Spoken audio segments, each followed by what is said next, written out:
CHEK Podcasts.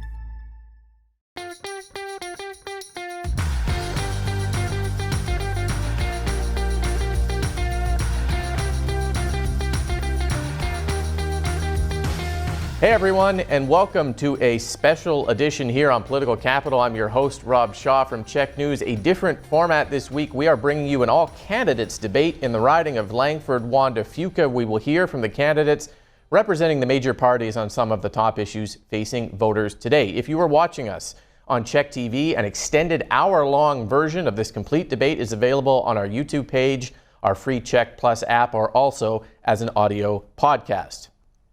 First, let's do a quick wrap-up here of Langford-Juan de Fuca, a riding that was held by former Premier John Horgan for 18 years before his retirement. You see it here. It stretches from Port Renfrew through to Sooke, over to Langford and the Highlands, but does not include what we consider to be Colwood, View Royal, or Metchosin. At least that's what it looks like today. For the by-election, it will be redrawn as part of changes in the next provincial election. Advanced voting runs June 16th to 21st from 8 a.m. to 8 p.m. A full list of locations is on the Elections BC website. And then voting day itself is June 24th from 8 a.m. to 8 p.m. Get out and vote. By-elections historically have low voter turnout, but let's try and turn that around in this riding. A note on our format today. I am not a big fan of debates where people interrupt and yell at each other.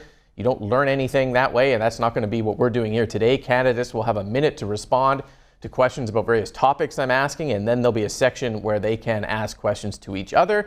We will keep those questions focused on relevant issues to this by-election and locally here. The goal is a respectful debate. All right, with all that done, let us bring in the candidates here. Camille Currie from the BC Greens, Mike Harris from the BC Conservatives, Elena Lawson from BC United, and Ravi Parmar from the BC NDP. Welcome to you all. We are limiting this debate to the major parties, but there is a candidate for the Communist Party of BC, Tyson Real Strandeland, as well. We're going to start off with introductions where you get to tell us a bit about yourselves and why you are running. Elena, you're first. You have a minute. Tell us about yourself. Thanks, Rob. I'm Elena Lawson, BC United candidate. I'm a mom of two young boys, William and Marcus, 8 and 4. I decided to run because I'm tired of families like mine being bullied by this government. Like many others, I'm tired of the status quo, and I would really like to see some change in the riding. I want to keep this government accountable for their decisions that they keep pushing through that affect other people in this community with little or no consultation. In 2021, this government tried to slash autism funding, and I stood up with many others and fought against it for a year and a half. We were ignored by this government, and I said enough is enough. If I can't change it from the outside, I'm going in. This government is a failing across the board, and I feel like Langford-Juan de Fuca needs a strong voice and a strong advocate to stand up for them. Okay, thank you. Just to follow up, how successful do you feel you were in that autism fight? I know we're kind of in between where it's at, but has the government reversed that position? They didn't reverse it, they paused it. I'm not confident that this pause, I'm not confident they'll keep autism funding. I think, to me personally, I think it was a way to shut up parents and buy votes. We really need to support our children with support needs across the board. And I think once the next general election comes through, that they'll try to push this forward again. Okay, great. Well, thank you for being here. Ravi Parmar from the NDP, you're next. You have a minute. Yeah, thanks very much, Rob, for the opportunity and to CHEK News, and to my fellow candidates for joining us to be able to speak directly to the voters of Langford-Juan de Fuca. I just want to briefly begin by acknowledging that I'm joining you from my home in Langford on the territories of the Esquimalt and Songhees First Nations, and thank them for sharing these beautiful lands with us. My name is Ravi Parmar, and I'm so honored to be running to be the next BC NDP MLA for Langford-Juan de Fuca to fill the incredibly big shoes left by my good friend John Horgan. I've lived in this riding for almost my entire life, and for the last 10 years have served as a school trustee and chair of the Sooke School District Board of Education, where I worked closely with John Horgan to deliver the largest expansion of public education in our Sooke School District's history. I want to take the lessons that I've learned and the results that I've delivered in education, and as the next MLA, deliver in areas like healthcare, access to a cost of living, as well as making sure that we keep people moving with transit infrastructure. I'm looking forward to the opportunity in this session to be able to engage with my fellow candidates and speak directly to the voters of Langford-Juan de Fuca on the issues that matter, that this is a very important by-election. And thanks again, Rob, for having the opportunity for us to be on your show today. You're welcome. You are the youngest school trustee elected in Canada, I think, at the age of 20, and your name has been floated around for a long time as the kind of heir apparent to John Horgan on the NDP side. So you've been waiting for this moment for quite a while.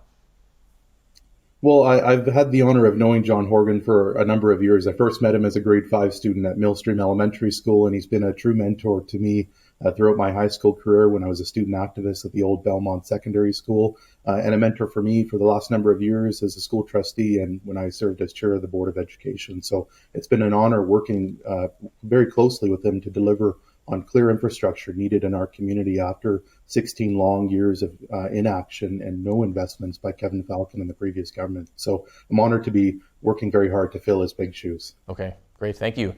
Mike Harris, BC Conservatives, your turn. Tell us about yourself. Okay, thanks, Rob. Well, good afternoon, Langford-Juan de Fuca. My name is Mike Harris, and I am your Conservative Party candidate for this by-election. I'm a realtor by trade here in Langford, and I live with my wife. I'm not a career politician. I am a resident who has become increasingly concerned over the state of our province and community, and I haven't seen any other party or candidate talk about the issues that are most important in our community. Like the need for light rapid transit from Langford to downtown Victoria, or a systematic change to our backlog healthcare system. Now more than ever, I believe that our community and our province needs a Conservative leadership that will bring common sense and get back to basics. I believe that I will represent the residents of Langford, Souk, and the other communities in this riding, and believe this by-election is important for voters to make their voice and vote for the Conservatives. Finally, I'd like to thank John Horgan for his years of service in this community. As a Conservative, I don't agree with most of his policies, but I do wish him well and hope he is in good health. Okay, great. You're a realtor. What kind of properties do you sell? What's the best property you've sold? Let us in on that. The best property, well, I tell you, over a 30-year career, I don't know if I could actually identify one property. There wasn't some mega. It's a lot of properties over that many years. Actually, I don't think we really got into that. Okay, all right. Well, thank you for being here. Camille Currie, BC Greens, go ahead, tell us about yourself. Hi, thank you very much. I am Camille Currie, and I am an advocate. I am a small business owner. I am a parent, and I am a concerned citizen here in Langford-Juan de Fuca. I have a degree in political science and economics, and I have a wealth of knowledge from my previous careers working with integrity services in the federal government in the capacity of an investigator, as well as the nationwide integrity advisor. I am also the founder and president of BC Healthcare Matters. And this is a society that I formed over a year and a half ago when my family became one of the many that lost their family doctor. And because I saw a need that everyone deserves a family doctor. I saw how many others were suffering around me. And like my family, I knew I had to speak up. I had to do something for those that were struggling in my community. I'm running in this election because I know my community and this province need a strong advocate that will put the needs of the people first. And this riding needs an MLA that will represent them, not simply the interests of the government. My overarching theme that guides me in my daily life, as well as my work and what I will follow through with as a politician, is well-being. Well-being of the people, the environment, and the economy. Okay, great. Did you end up getting a family doctor? I remember covering that petition and your loss of one. Did you find one for your family? I did. I was fortunate enough that there was a new to practice physician that came into the community, and we were able to get attached with him. And that was really important because my family is a very complex medical care needs family. And so it made a huge difference for us to not have to be presenting at the ER all the time. Yeah. Okay. Well, thank you for being here. Thank you. Let's start on our first topic. We're going to go around here. Everyone will have a minute to talk to us about this. The West Shore has grown enormously in the last few years with its own housing boom, but not everyone wants that to continue. The last municipal election saw a big debate over the pro-development mayor being defeated by a group that I think wants to slow development down. You are all running to be the MLA during a housing crisis. Do you think development should increase in Langford-Juan de Fuca, slow down? And do you support the NDP government's plan to override some municipalities to get housing built more quickly without local delays? Ravi, I'm just randomized the selection here. You are first. You have a 1 minute on this. Yeah, thanks very much for the question, Rob, and for raising what I think is a generational issue impacting people in Langford-Juan de Fuca and across the province. I've been spending a lot of time on the doors, as my fellow candidates I'm sure are as well, talking to people who are struggling to make ends meet, pay their rent, and also talking to young people like those in my generation who are hoping to be able to purchase a home in the near future. And so I'm proud of the work that our government has been doing to build more affordable housing in communities all throughout the province. In particular, in Langford-Juan de Fuca, we have completed nearly 1,000 units of affordable housing, and that's low-income housing for seniors, housing for individuals fleeing violence, housing for Indigenous families. But it's clear that we need to do more, and I want to be a part of a government that is going to do more. We have a new Homes for People strategy that's going to work with communities like Langford that have done great work on development and make sure that we're building more affordable housing along our transit corridors, but also making sure that government is coming in and making important investments in transportation, in education and healthcare services so communities can grow and prosper. Okay, great. Thank you. Elena, over to you. Faster density, more density, slowing that down, and the government's kind of position to override municipalities to speed things up. Thanks, Rob. Personally, I don't think it can't slow down. Langford, the West Shore is the fastest growing community here. We need to ensure that we're building houses so people can live in our community. We also need to know that the NDP had a 10-year housing plan, and they've only completed 15% in the almost 7 years that they've been in power. As Ravi said, we've been spending a lot of time at the doors, and what I'm hearing a lot is I'll never be able to afford a home. I can't find a rental. I think I'll have to leave BC, and I'm hearing that a lot. I was speaking to someone a couple days ago, and I would really love to know what this government considers affordable housing, because I think the community, it's different. The community thinks different about what affordability is compared to what the government thinks. I think it's big. We need to consult with our community. We need to ask them what they need. We need to really consult with them going forward, and because the status quo is not working. Okay. It's just not. We have people looking for a home, and they can't find it here. They want to be here, and they can't find it here. Okay. So, yeah. Sorry. If my Good. No, that's good. Thank you. Mike, your turn. You have a minute. All right. Thanks, Rob. Well, affordable housing is one of our three fundamental things that people actually do need. The NDP's approach to push fourplexes could help, but usually, with the NDP, there's no plans for parking, traffic, or services. What Langford-Juan de Fuca riding needs is light transit. This will open up significant opportunities for new housing, high-density zones, rentals, and this will address the issues the NDP are ignoring. Housing prices have risen dramatically in our area. As a realtor, continually hearing from the people struggling to make ends meet. What I'm calling for is a significant part of the answer for the average person to be able to find affordable housing, to be able to call it their home. The home isn't always ownership. It can be a rental.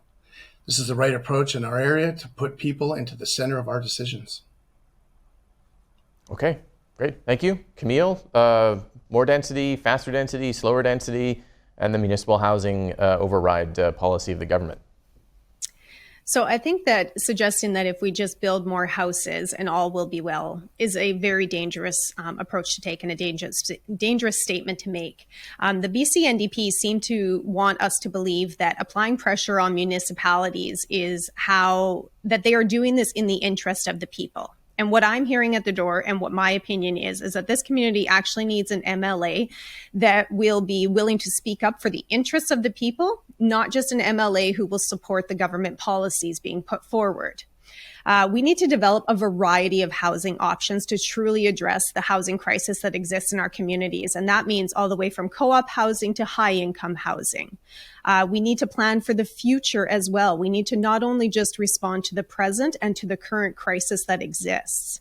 When we are talking about planning for the future, we need to make sure that we are considering safe water supply, that we're assessing transportation effects that will come with an increase in population, that we're considering the environmental impacts of development.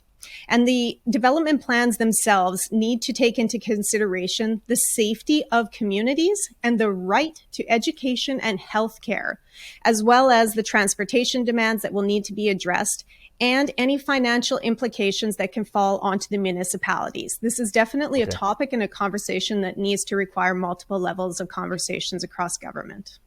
Okay, good. Thank you. Thank you all on that topic. Mike, you mentioned transportation. We're actually going to move on to that issue as our next topic. Camille, we're going to stay with you to start off on this issue, but gridlock, a perpetual problem in Langford-Juan de Fuca as the population grows. There are proposals for everything from commuter rail on the E&N line, as Mike mentioned, to mixed-use paths, to a ferry at Royal Bay, to expanded highways. What do you propose for the region, the riding and the area around the riding, to help people move around the West Shore? Camille, let's go with you first for a minute. Sure. Well, what I'm hearing from the people at the door and the constituents in this community is that they feel that the BC NDP is suggesting that they are addressing transportation concerns in BC, yet they continue to promote development without giving consideration to transportation. And so this is an issue. This is a priority for people in this community. We need to continue to build roads that address multiple modes of transportation. We need to create opportunities for people who are not car dependent to be able to use other means of transportation, but with ease from their communities. They need to have that access as well. This will help to lower the emissions. It will also help to reduce congestion for those that do need to use a vehicle for their mode of transportation or for the work that they do.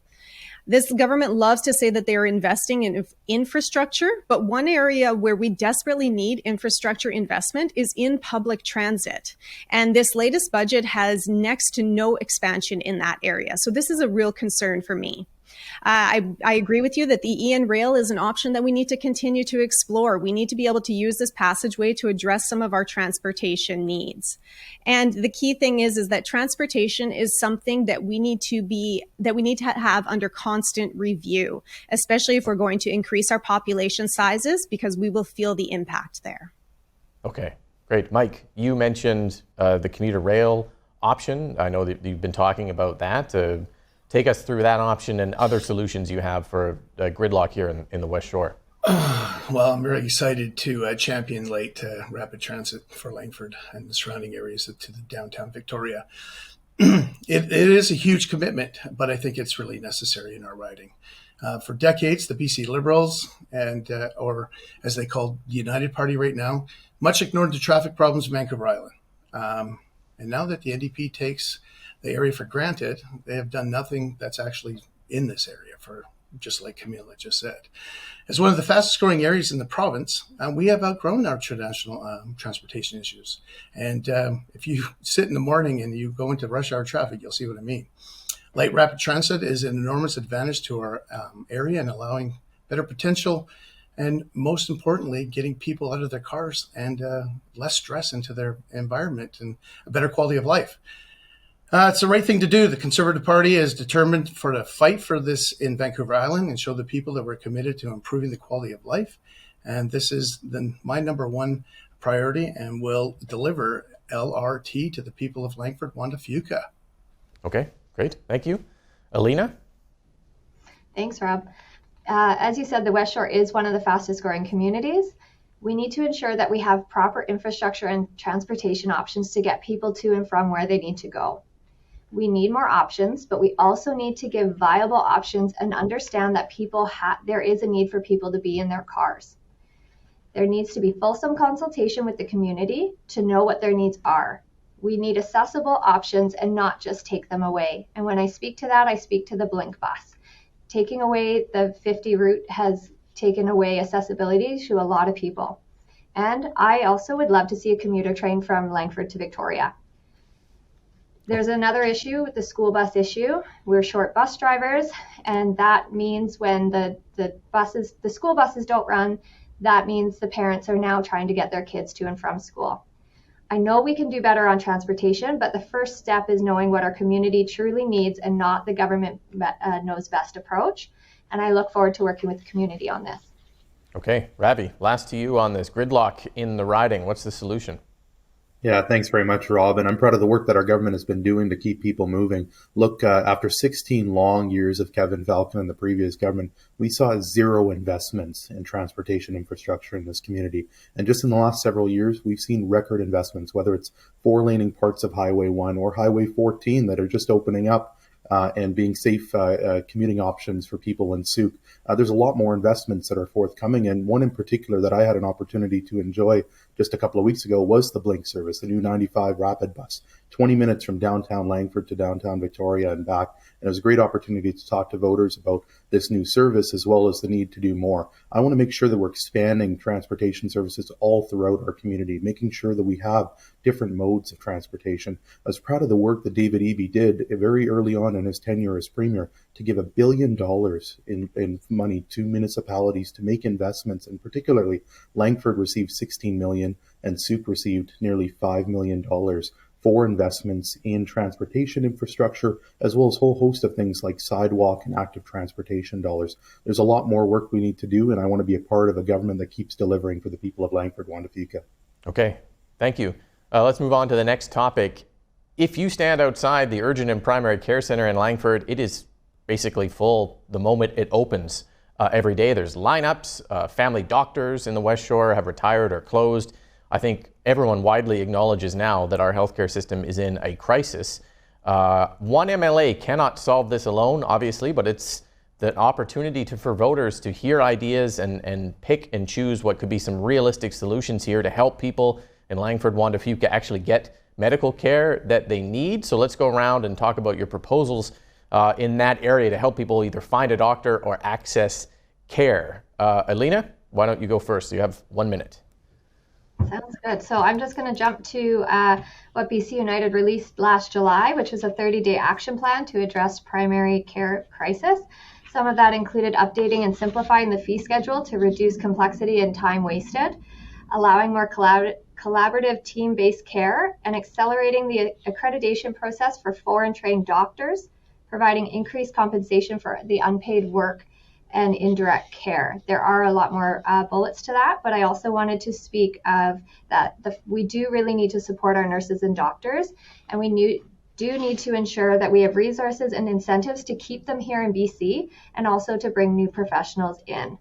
The bureaucracy and red tape is driving them out of the community. I've had my own personal stories within emergency where my 4-year-old became unresponsive after not having his vitals checked. And that ended up with us being in the pediatric ward for 4 days. Now, no parent should have to go through that. No one should have to be waiting 8+ hours to be seen as well. Mm-hmm. Is your child okay? Is he all right? He's okay now. Yeah, he has severe asthma. And luckily, we have a specialized inhaler that has been helping him through this. So fortunate he's okay, but it was a very, very scary experience. Yeah, I can imagine. Thank you for that. Camille, you have 1 minute on this issue. So as many of you know, healthcare is where I got my start in advocacy. And it wasn't just in this community, it was in many other regions as well. But this one has been the most recent. And the observations that I have made is that the NDP government has continued to put up barriers to access of healthcare. They have not only mismanaged the system, but they have mismanaged the funds within the system. The BC NDP creation that is known as the urgent primary care centers are not fully staffed. They are not appropriately attaching patients the way they promised. They are failing people in communities, and they are failing 75% of the West Shore community right now. I am an individual that is solution based. And so I will share with you, there are a couple very easy solutions that are on the table right now to make a difference for this community. One of them is community health centers. They help to attach people to family doctors. They create team-based care. They provide consistent care, and they have a supportive work environment in them. We need to get rid of the bureaucratic delays that are slowing down opening more of these. The second solution is that we have hundreds of physician's assistants in British Columbia right now that are just waiting to get into our workforce. They are approved in every other province across Canada except for British Columbia. And physician's assistants are an amazing tool that can lessen the burden on the medical professionals, as well as provide initial assessments for patients, which can allow doctors to see more patients per day.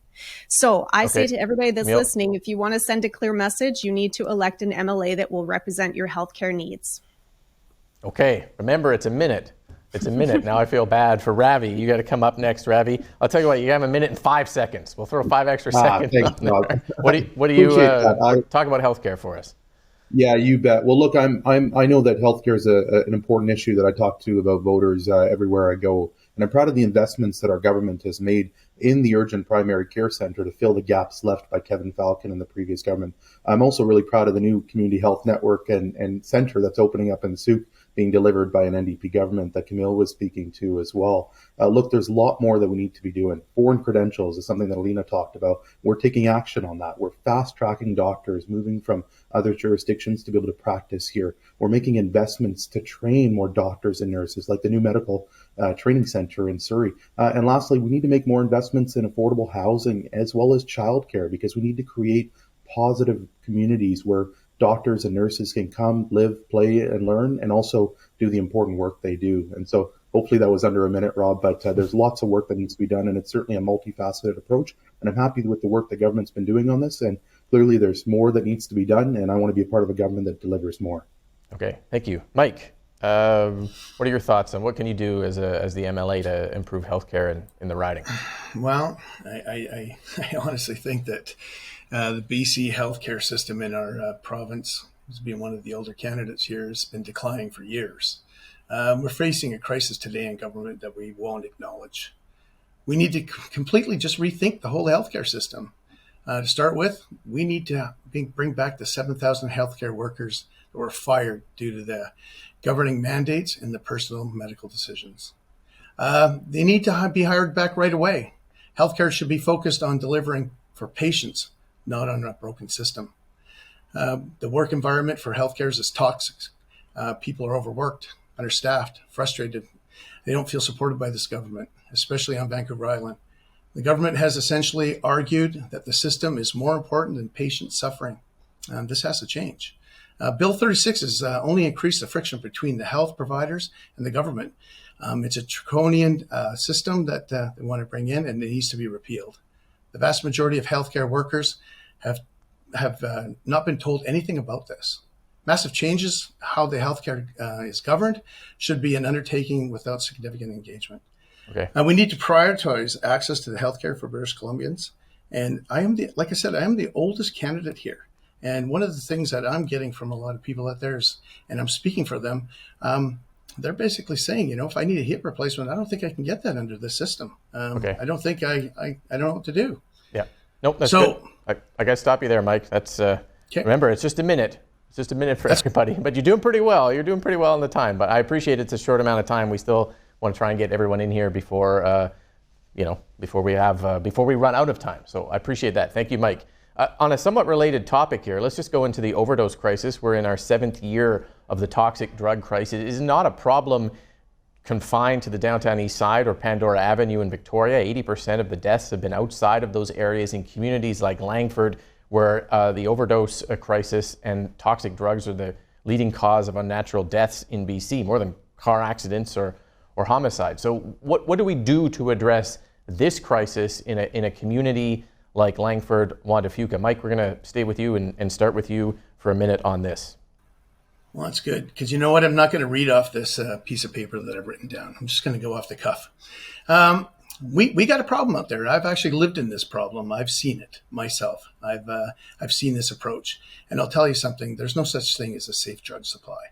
we need to actually put ourselves into a position that we actually put a lot more emphasis on what's going on in other parts of the world, Portugal, the Alberta model. I really feel that if we start looking after the people as individuals, we give them a situation where they can keep their pride. And, I know that we don't seem to have the same problem as a lot of places. It's not as visible, but overdoses actually are happening every day in people's homes. And, it really comes down to it's the blue collar worker that seems to be the one that's affected the most. Mm-hmm. No, yeah, absolutely. You do hear that from the coroner and others as well. Okay, thank you for that. Ravi, you have a minute on the overdose crisis. Yeah, thanks very much, Robin, and thanks very much for your comments, Mike, specifically around blue-collar workers, especially out here in Langford, construction workers. It's something that's certainly very disheartening.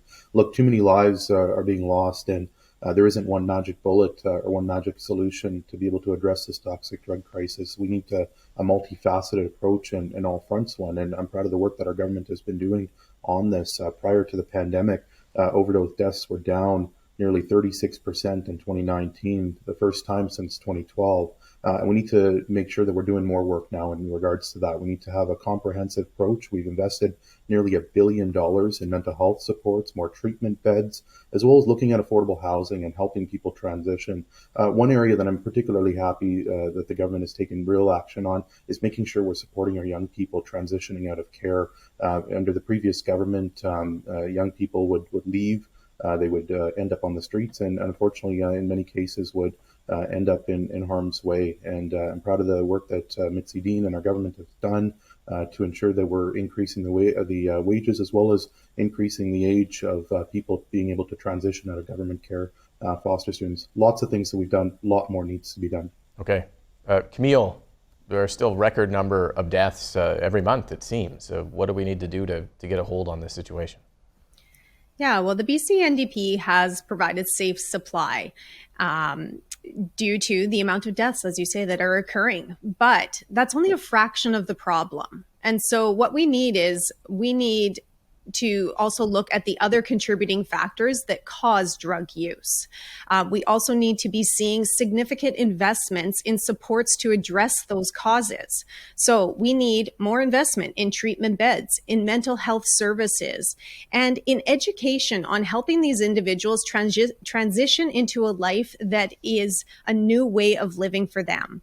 The cause of drug use is far more complex than we give it credit for, that's for sure. I hear from individuals who have ended up in this position because of a work-related injury and they couldn't get care soon enough, so they treated their pain in this way. We hear of chronic care patients who, again, can't get care for the chronic pain, and so they result in turning to drugs. And so this directly relates back to our failing healthcare system, a system where resources are not being put into the front end services, but rather into bureaucratic costs and Band-Aid solutions that are only temporary. So we need to strongly re-examine where we are making these investments. Okay, thank you. Elena. Thanks, Rob. So 11,000 people have lost their lives. Let that sink in for one moment. 11,000 people. This is someone's family member. It's devastating what's happening right now. We are worse than we ever have been. We need to have compassion. We need to have support for people with mental health and addictions. Kevin Falcon and BC United has put out a Better as Possible plan, which includes free and accessible treatment, recovery communities, treatment on demand, because we know people can't wait, a comprehensive care, which includes proper services and supports for 24/7 supports. We can't keep putting a Band-Aid on this issue. We can't keep buying hotels and thinking that's going to solve the problem, because it won't. This has a ripple effect that ends up creating chaos in our communities. Okay, thank you. We're going to go to our last topic here before we open it up to a debate section here. Let's talk about affordability. Top of mind for many voters every single day. They are stretched, especially those who have bought homes in the West Shore, by interest rate hikes, including another one from the Bank of Canada this month, and also inflation, on the other hand, with the rising cost of goods.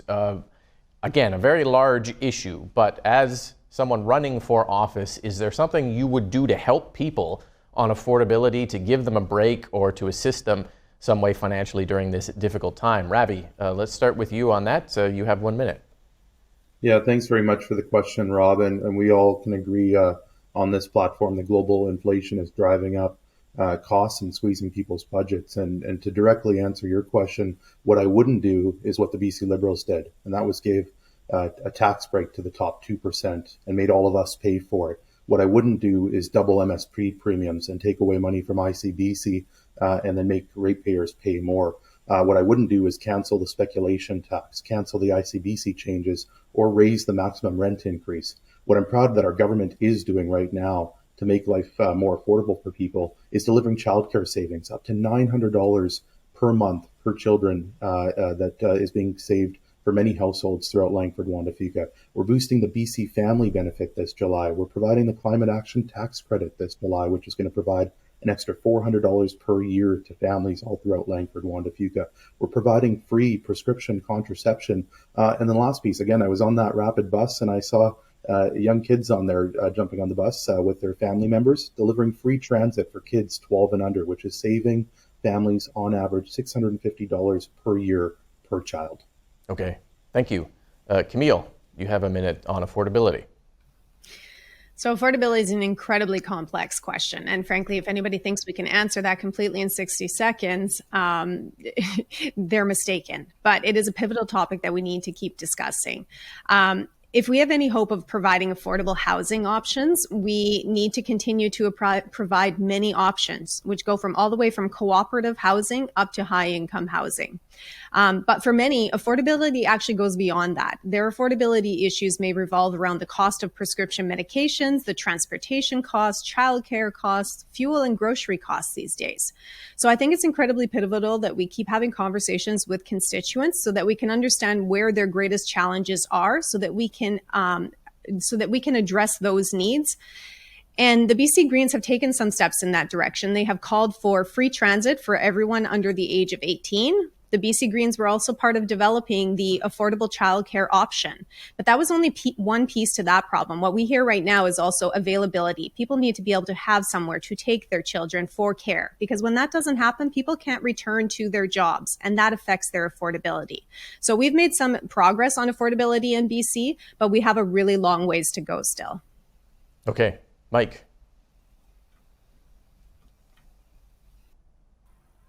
Affordability is something that I think for the most part people are experiencing right now due to, of course, a lot of different issues out there. But the biggest issue that we have is ever since the NDP got into power in 2017, they have brought in 23 new taxes. So there is a lot of tax being paid out there. We also have a carbon tax that, will be taking $3 billion in the pockets of British Columbians.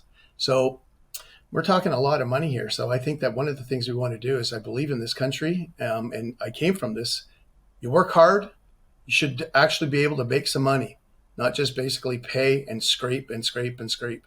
I think that people need to have less taxes. Okay, thank you. Elena? Thanks, Rob. This is one of the top issues I'm hearing at the door, and this government is not making life more affordable for people in BC or the people in Langford and Juan de Fuca. Rent is up 38%. We have the highest housing prices. As Mike also said, we have more and higher taxes. 46% of people are $200 or less away from being able to pay their monthly bills. When I'm at the door, I'm hearing the top things I'm hearing is we can't get ahead. Why are things so expensive? Again, we're thinking of leaving BC, and I'm tired of having to choose to put food on the table or pay my monthly bills. Affordability affects everybody, and we need to do better, and I know we can do better. I would, as your MLA, I'd continually engage with the community, talk about what affordability means to you and how we can help you get there. Okay, thank you on that. To our debate section now. The format of this will be each candidate is allowed to pose a question to another candidate. That person will have a minute to answer, and then there can be a short follow-up question and a short answer to that maximum minute as well. Again, the goal here, we're not looking for interrupting or talking over each other or yelling at each other. Let's try to keep this relevant and allow people to hear the questions and the answers. Mike, you are up first. Please tell us who your question is to and then ask your question. Okay, my question's to the Green Party. So, as you know, I'm championing light rapid transit for the riding in here in Langford-Juan de Fuca. This will dramatically increase housing options, improve affordability, reduce the traffic, improve the quality of life for everybody. Traffic and housing are the main issues in people's everyday life. When I'm knocking on doors, that's what people are telling me all the time, just like the rest of you have said. So, will you support my position and help advocate the project rapidly through the environmental assessment and permit process so that it can be delivered quickly as possible for the people of Langford-Juan de Fuca? Okay, Camille, I assume that's about the ENN proposal, right, Mike? That's the question to her, is supporting that particular project? I think that's the question. Okay, Camille, Sorry. Yeah, what's your answer on that? So thank you very much for the question, Mike, because I fully agree with you. I am hearing at the doorsteps that housing and transit are top priorities for people in this community. And so what I would say to your question is that I and my party feel it is very important, though, that we make sure to address that there are reconciliation issues with the use of the ENN rail corridor. And so we need to be sure that we're having conversations and consultations with these parties, with these nations that will be affected by this. But it is definitely something that I want to, like yourself, continue to champion as an option for addressing our transportation issues in these communities. Okay, Mike, do you have a short follow-up to that? No, I'm good, thanks. All right. Okay, thank you for that. Camille, that actually brings us to you. Who would you like to ask a question to? And please go ahead with your question. So I would like to ask to candidate Parmar. Okay. The West Shore has a population of 90,000 people, and 75% of them don't have access to a family doctor. So as we've discussed, 75% of the population requires depending solely on the West Shore Urgent Primary Care Center. And we know that it's often even more than that because many people with family doctors have to use their services as well. And so what I would like to know is, are you aware of the staffing rates having improved at this facility at all? Because last they were reported, staffing rates were only at 37% of what the intended capacity is. And do you have plans for how you will address this? How will you address staffing issues at the Urgent Primary Care Center, as well as lack of transparency and accountability around spending? Ravi, over to you.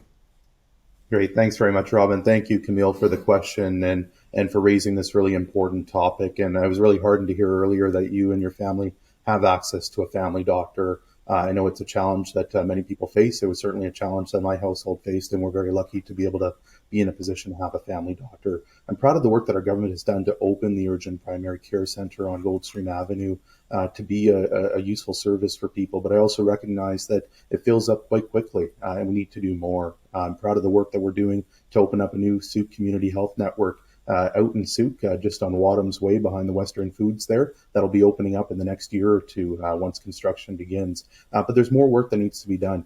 Three things that I touched on earlier: foreign credentials. We need to find a way to ensure that people who are moving here, who have incredible skills, can work here. And for too long, it's taken way too long under governments of all stripes to get people through that process. And so I'm proud of the work that we've done on fast tracking, training more doctors and nurses, and lastly, making sure that we're making investments in childcare and housing so communities like Langford-Juan de Fuca can attract more workers to be able to work in our urgent primary care center, while also making sure that we're doing more to tie people directly to a family doctor. And again, I'm proud of the work that we've done with a new doctor's deal on the foreign credential alone. The new doctor's deal has resulted in 500 new doctors in BC. We've got a lot more work to do, and I want to be a part of the government delivering on that.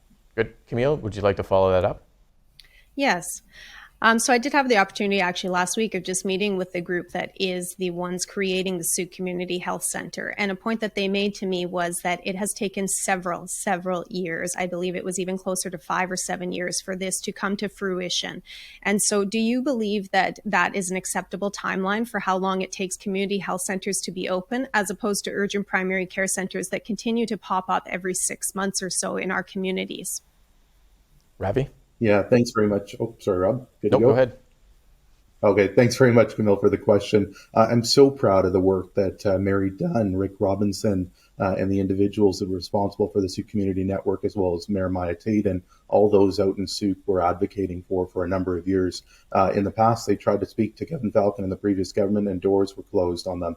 They worked very closely with John Horgan to expand their services in the current West Coast imaging, and they worked very hard to be able to join John in one of his last announcements to announce the fact that they were going to have a new building on Wadham's Way. I think there's always abilities for us to move quicker, and that's something that I'll be working very closely with them as the next MLA to deliver and make sure that we're moving in a positive direction on healthcare. Again, moving in a direction that ensures that people have access to the healthcare they need, in particular for families out in Souk who want to be able to utilize healthcare services within their communities, seniors who can age in care. Those are important things for families out in Souk, and I'm looking forward to engaging with them and delivering for them as the next MLA. All right, thank you. Elena, what is your question? Thank you. So my question is to Ravi. As a mother, I've been concerned about the safety of our public spaces in the West Shore, especially with the 16% increase in violent crime and the 33% in rise in property crime since January. Our parks and playgrounds should be a safe place for our families, but they're increasingly compromised due to the open drug use following the NDP's rush decriminalization plan. So my question to you, Ravi, is will you step up today and commit to publicly urge David Eby to recall the legislature and advocate for our children and the necessary legislative changes to keep our parks and playgrounds safe for them? All right, Ravi. Alina, thanks so much for the question and recognizing the important work that we all are doing in our lives to create safe and healthy places for our kids to be able to be kids, to enjoy life and be happy. I've been on the front seat of seeing that in our schools all throughout Langford-Juan de Fuca. It's been something that brings a lot of pride to me. I'm proud of the work that our government has been doing to address the toxic drug crisis. And I'm also proud that it was a unanimous committee decision to support safe supply. And I'm proud that Kevin Falcon and your government, and in particular Shirley Bond, was supportive of that. Look, we need to do a lot more work to create safer communities, and I'm proud of the work that David Eby has been doing to convince the federal government to finally look at bail reform, something that we've been advocating for a long time, and we finally were able to convince the federal government to take action, not only for British Columbia, but the entire country. I know the Premier has spoken to the points that Mr. Falcon has raised in the last number of days. He's out there engaging with local governments and looking forward to hearing from them directly on their concerns and opportunities and addressing those in an efficient manner. Alina, would you like to follow that up? I do. So my concern as a mom and as well as other parents at the door is summer's just around the corner. We have maybe a week left of school, so we are going to have our kids at the playgrounds and beaches. And the fact that the drug paraphernalia is being found is very scary to all of us. I'm just speaking from also personal experiences too, Ravi. So I really, really do urge you to push that this legislation and framework and guardrails are put in place for our kids to remain safe. Okay, Ravi, would you like to respond to that?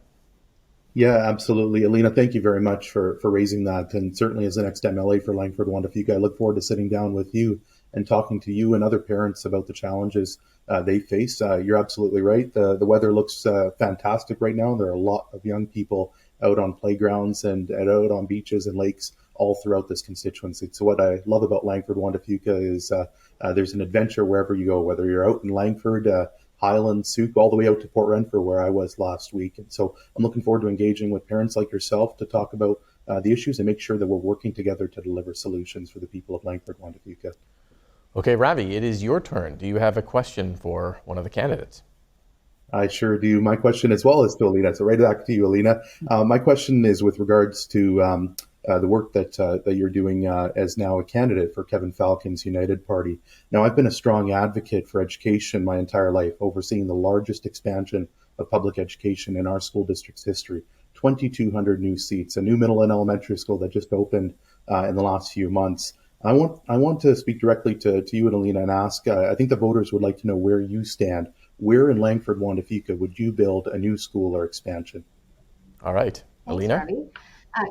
Thanks for the question. So I do believe that schools need to be built faster and also not just to capacity. I think what we're seeing a lot in our riding is schools are being built, and before they even open, they're at capacity. So we end up with portables. We end up with parents moving to an area and their child has to go to an out of catchment school. You speak to the schools that you've built, like South Latoria is going to be opening in 2025, I believe. I would love to see another one in the West Shore. We need it. Langford is growing fast, so we need to get another school built as soon as possible. Okay, Ravi, do you want to follow that up? Oh, you bet. Thanks very much, Elena, for the question. And it's important to recognize that you have chosen to run with Kevin Falcon, who, when he was a minister, whether it was a minister of finance or transportation, made very little, if any, investment in Langford-Juan de Fuca and the communities that we have the opportunity as MLAs to be able to represent. And so it was tough getting any direct action from him. And so again, as a follow-up question, I'm looking for a hard commitment from you. Where would you specifically build a new school in Langford-Juan de Fuca? Elena? Well, yeah, thank you. So I think,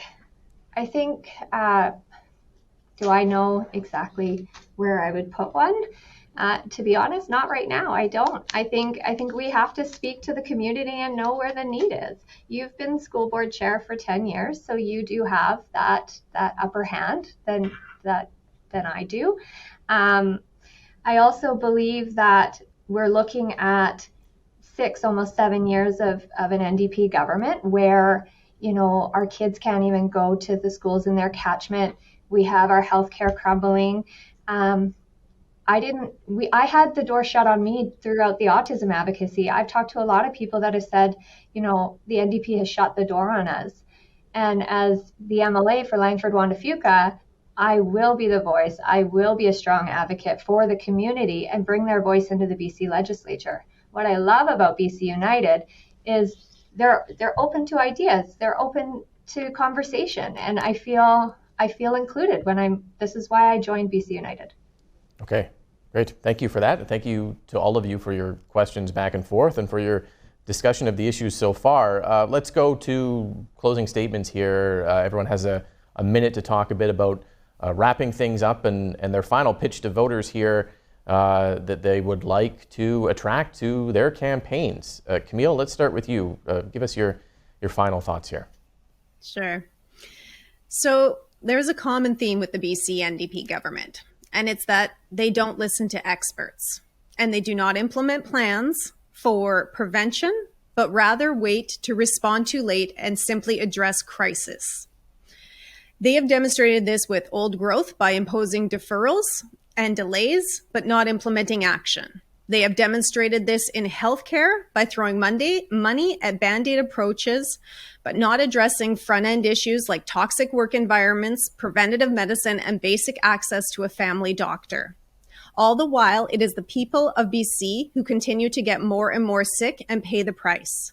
The people of BC should not have to pay the price for the BC NDP or any future government's inability to plan for the future. We must plan beyond an election cycle. Langford-Juan de Fuca has had a premier as an MLA, and yet we find our community struggling still. What this community needs is now to have an MLA that will speak up and represent them, that will demand transparency and accountability. An MLA who doesn't obey with all the governing party's choices. And I can be that MLA for you. Okay, thank you.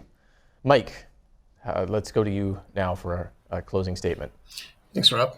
Like so many of you, I've struggled in my life as well and to provide for my family, just like many of you have done out there.